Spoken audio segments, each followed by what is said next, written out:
Hello everybody, welcome back to Case Studies with the BizDoc. This week we are looking at adapt or die and some great examples of how new businesses are impacting old businesses, and there's some things that you could do in your town which are really fun and really interesting if you want to build a business or if you want to enable things. We're going to talk about something that happened recently, and recently, millennials get blamed for a lot of things. Millennials are lazy, millennials are not a good workforce, and a lot of that's just a load of crap. And what happened recently was a restaurant, Buffalo Wild Wings, had an executive kind of make a comment offhand to the press, blaming millennials for not coming to the restaurant or not appreciating the restaurant or not liking the food for this situation happening at the restaurant.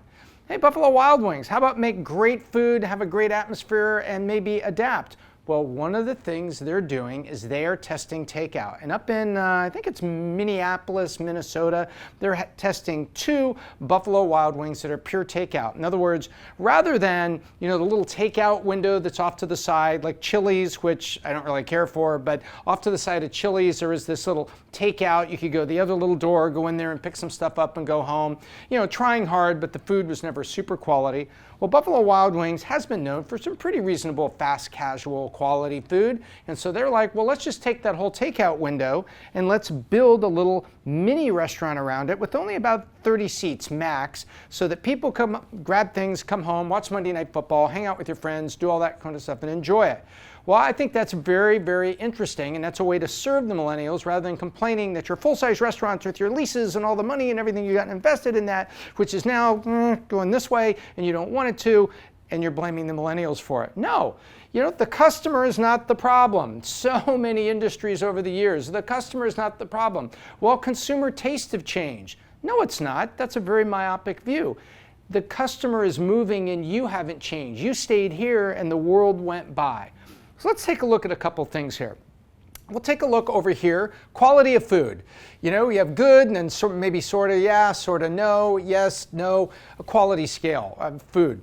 On this side, you dine it in, you pick it up yourself, or you deliver it. And down here at like 0 quality and delivery is the old stale, thin pizza that nobody liked, just bad pizza delivery, lives over here. So here's Buffalo Wild Wings. Dine in and kind of had an atmosphere, had a lot of beer and had a lot of things going on and had games going on. As a matter of fact, some friends of mine run a company called NTN Buzz Time out in Carlsbad, California. And Jeff Berg, if you're watching, hello, how are you?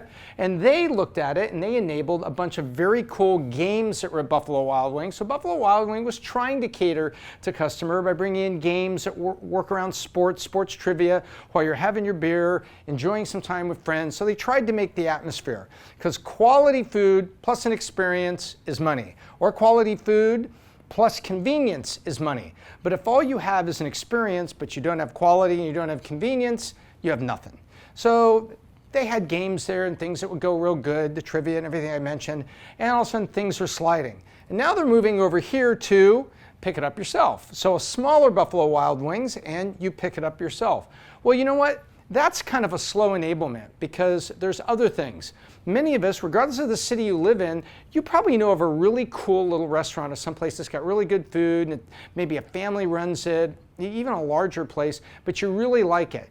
And what they've done, they've been enabled by the digital future.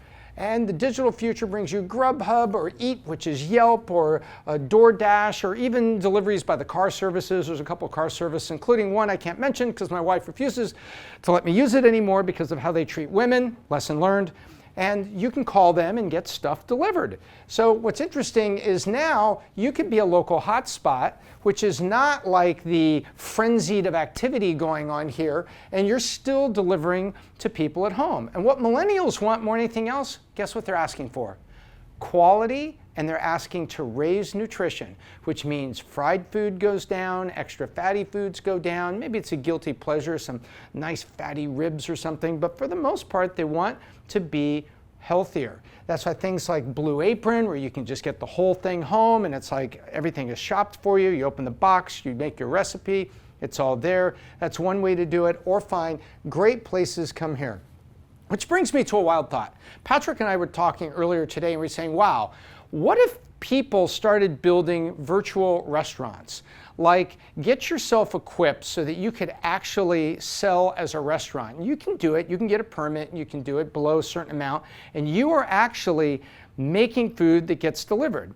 Like my brand new producer, runs a place called Clearly Cookies. So find her at Clearly Cookies, all sorts of really great cookies there. And I want to see some new followers and go check it out.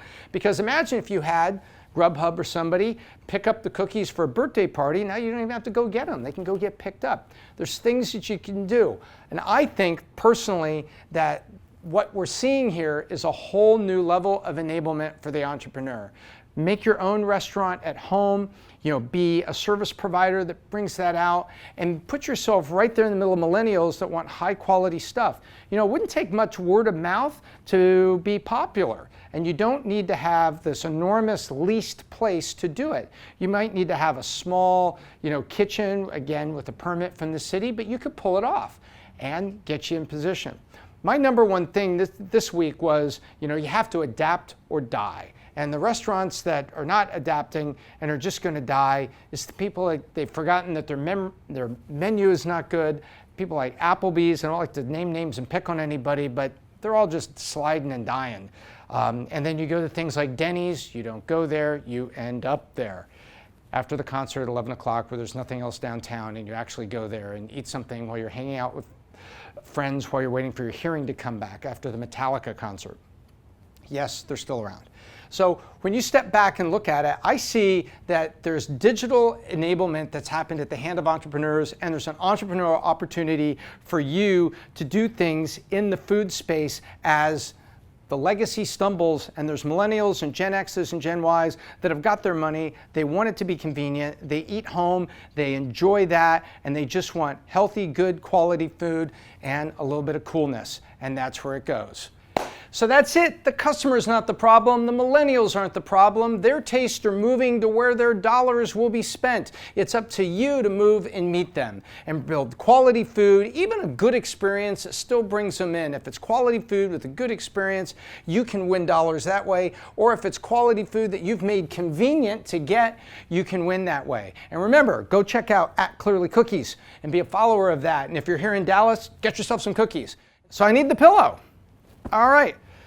Thank you for watching. Please subscribe to Valuetainment, the best channel on the internet for entrepreneurial content. Until next time, I'm Tom Ellsworth, and I hope I left you better than I found you.